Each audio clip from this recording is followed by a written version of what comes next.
Cool. So I liked an example you gave in another interview where you said Covesting is like co-working, but for investment. Exactly. So that's kind of what it means. Yeah, it's like an ecosystem similar to eBay, for example, where you don't have a centralized shop selling you goods, but you create an ecosystem where private sellers sell things to private buyers. Same as with Uber, for example, right? You have private drivers providing services to passengers. So the same thing happens here. We don't have a centralized asset management where we take our funds and you never know what's going on behind the scenes. We provide an infrastructure where successful traders, and it's important here that actually any trader can build his career basically with this infrastructure, same as in eBay. A private seller can build a full-scale career and big processes based on eBay because they're manufacturing some goods, they're putting on sale, and they have a market for that. So same is happening here. If you're good at trading, it's not necessarily you need to have education or a license to be a professional asset manager in some Wall Street firm. If you're good in trading, you can bring value, and for bringing this value, you will get paid by success fees. Because once your followers, investors will get profits, yes, once they make profits, there will be a share that providers, that traders will actually get. So. Cool. So talking about the token industry, Anthony, there's token regulation which is upcoming. Can you tell us a little bit about that and what your opinion is? Yeah, I can't tell you too much about the detail of it because we haven't really seen it yet. But it is coming, and I think it's a nice addition to our regulatory repertoire. If you like, I think it's necessary to regulate token sales in some way, shape, or form. It's difficult to find the right type of regulation for token sales, I think, and it's split opinion around the world. But the idea here is to have an authorized sponsorship model, which basically means that the issuer itself will not be regulated, but the advisor of the issuer will be regulated. So basically, the onus will be on the advisor to make sure that his client is going about things the right way, with most of the focus on AML, DLT, AML and KYC, which in a way we've already addressed by bringing token sales within the scope of our Proceeds of Crime Act.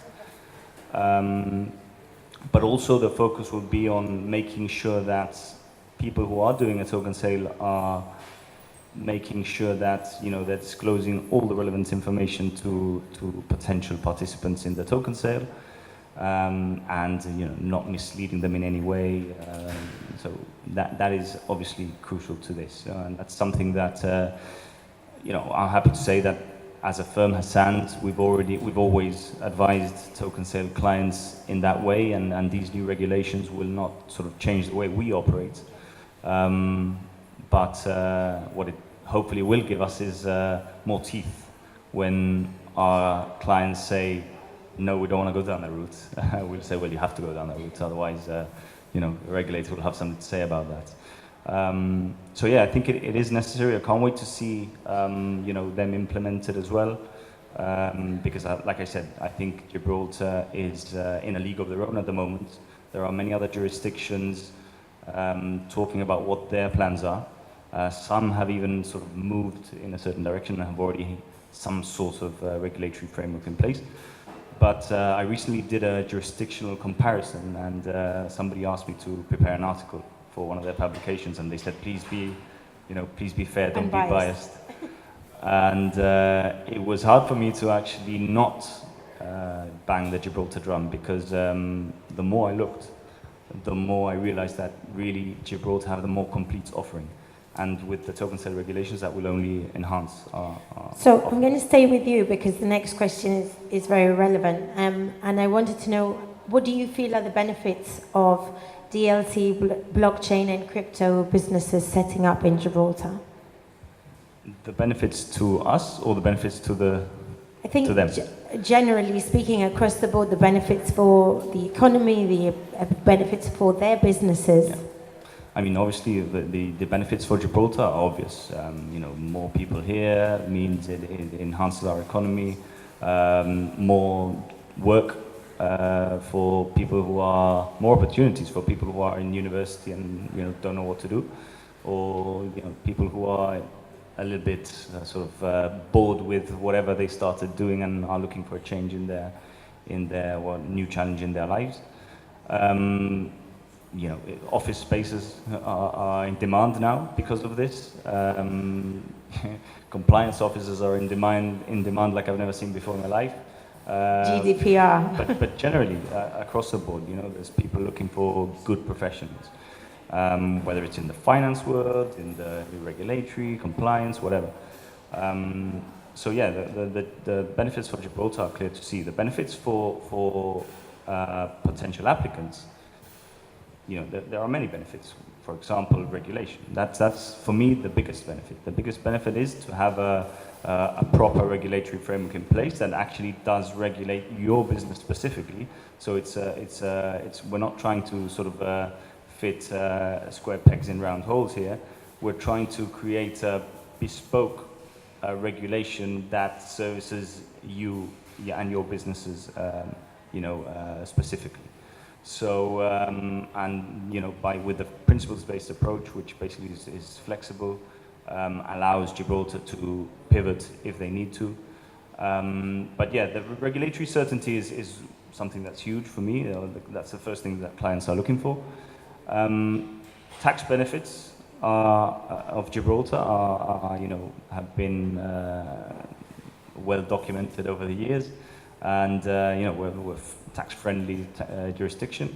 Not only corporate tax is at a favorable rate, but also obviously we have the HEPS and the CAT2 status schemes that are well suited for high executives in this industry. So that gives high executives tax breaks that are very appealing. And what else? I mean, the banking situation in Gibraltar, the weather, of course. The weather, the beaches, Tarifa, Sierra Nevada, kite surfing, snowboarding, everything, all of that sort of within a couple of hours drive. But also the banks, the banking situation here is much better than I've seen in any other jurisdiction in terms of in this sector. So there's definitely a lot of things to be. So Dmitrij, we were speaking about this before. There's been a decrease in the crypto market and it's just continued to go down. I think there's a bit of a panic. So as a trader, I wanted you to give us a little bit of background on how you feel and if you think it's going to change, stabilize. What's your opinion? Well, I don't usually give kind of analysis or forecast on where but market's going to go. I'm putting you on the spot now. But I think it's really important to understand fundamentals. While some say that cryptocurrencies do not have fundamentals at the moment, like for example stocks do. So for example, if you make a research on a particular stock, you want to know what company is doing, what the revenues are, what the markets they're selling their goods at, and things like that, right? So you consider their price to book value, you see how much this stock can be actually valued at.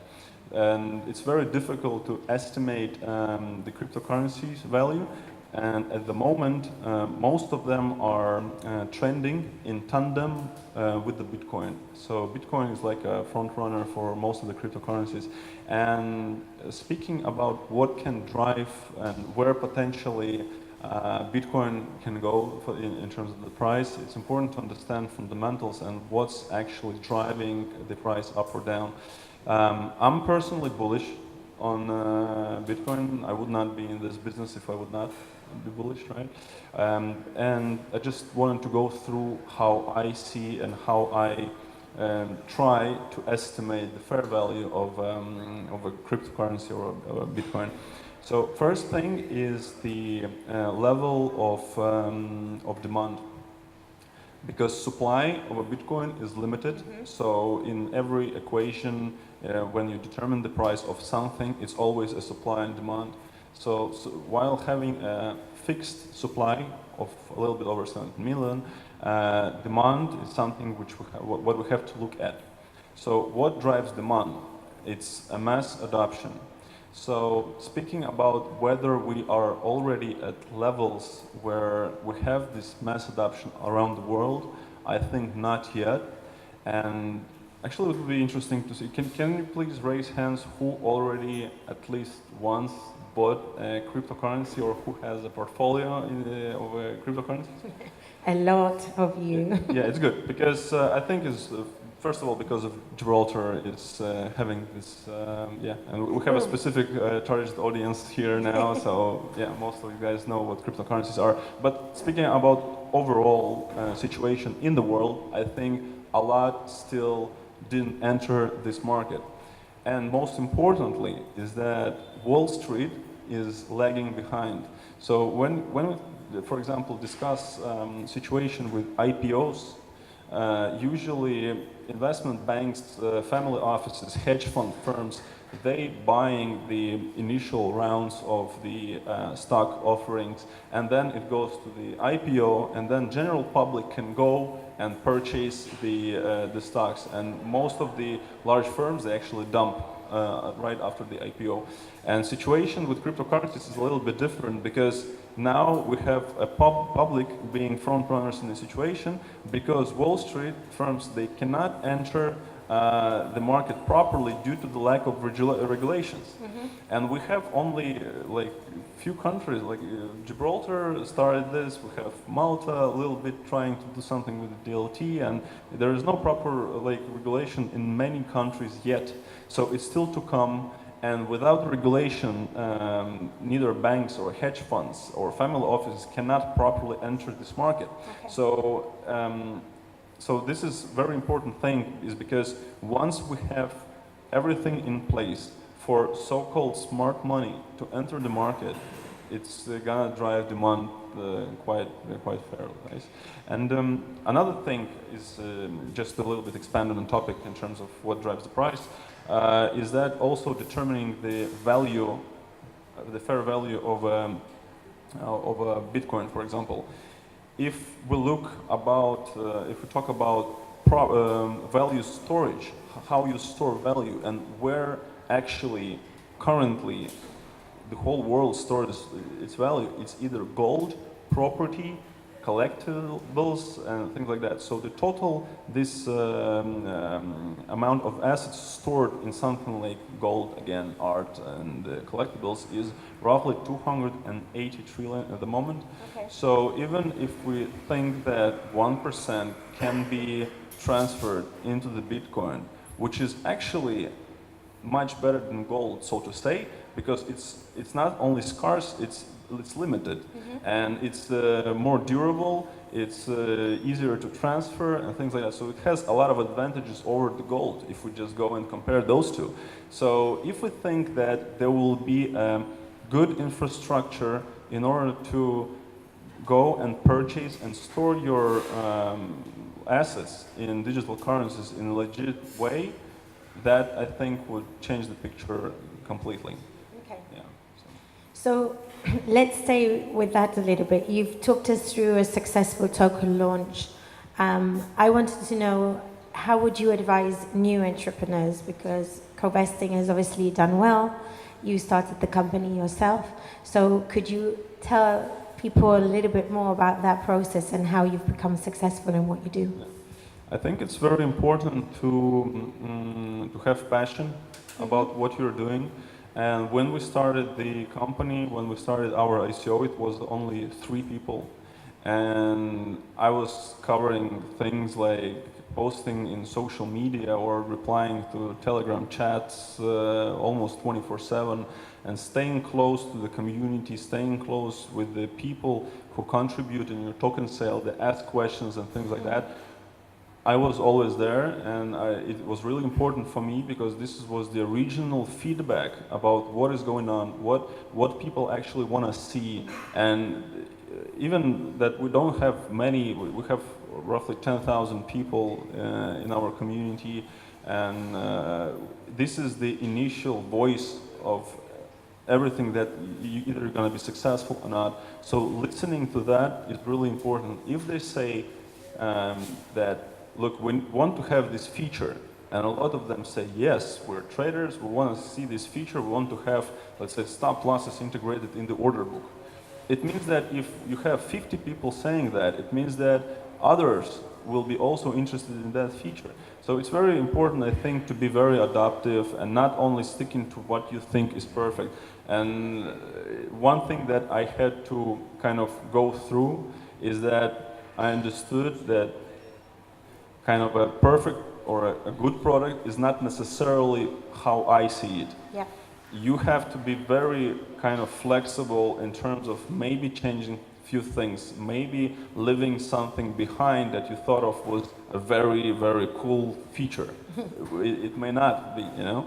So yeah, so important advice is definitely to listen to what the community says. Important, in my case, it was very important to have a hands-on approach on everything, what's going on. And even till today, I'm almost kind of in control of every single feature, what's being developed, starting from the iOS app, which we'll be releasing next month, and marketing plan, and content plan, and development of the core trading functionality, and how our design will look like, and so forth, and algorithms, development of the whole strategy, and yeah. So I think if you're passionate, if you like what you do, and you're confident in the product, it's very important. Another thing is just crucial to find a niche and fill it. Yeah. If there's a lot of competition, it's fine, but you have to be unique in some way. You have to either offer something which still is not there, and go there and just make it, or you just have to create something absolutely new. Cool. So, Anthony, to kind of wrap everything up, I always like to ask a little bit more of an objective question. What do you think we could improve locally? What needs to be done better, in your opinion? Tricky one. Yeah, it's a difficult question. I mean, I think the banking situation is good, better than other jurisdictions, but, you know, we could use more banks embracing blockchain and not, turning away and running a mile just because there's blockchain somehow related to the project. Mm-hmm. So that is, I think, important. And I think I understand the difficulties that banks face. Obviously, it's the correspondent bank can be a tricky one, and that is crucial to any bank in Gibraltar. So I do understand where the banks are coming from, but I think that, we're in a good position today in terms when we compare it to the rest of the world. But there could always be improvements there. I think with the regulation itself, now we're hopefully going to see the first batch of licenses go out, hopefully this summer. And that process, will evolve, would get smoother, more streamlined. It's, easy to sometimes overlook that these are the first time that anybody's made an application for this type of a license. So there's a lot of unknown territory that we're sort of walking over. And that applies to us as advisors, to the applicants, but also to the regulator. The regulator, I'm sure, Catherine maybe will be able to tell you a little bit more about that. But I'm sure they're coming up with stuff every day that they realize, actually, this is actually a good point. We hadn't really thought about this, but it's important and we need to sort of consider this. So I think that the process will get better, will get smoother. The banks is a main one. What else can I say needs improvement in Gibraltar? I guess we're running out of office space in Gibraltar, and that is a tricky one because obviously we're limited in the area that we have. Hassans is moving soon, though. Hassans You're is freeing moving, up some space. But the office the office block is full already. So I think we'll see more development, more property developments because it's needed. It would be nice to see some sort of a co-working incubator type establishment in Gibraltar. We have Regis up here, but it's relatively small, and it's and in fact the incubator and accelerator thing, I think we will see that soon, and I think that will only enhance the Gibraltar sort of offering, and the Gibraltar, it goes further to show that Gibraltar actually is fully committed to this space, to the blockchain industry, and is really on your side if you're a startup, and the regulator and the government and the service providers in Gibraltar really want you to be successful. Yeah. Otherwise, everybody looks at the long-term game, not just you don't want to just onboard them. If you're a fiduciary service provider, for example, don't just want to incorporate a company and have them exist for a year. You want them obviously to be successful and to continue to grow.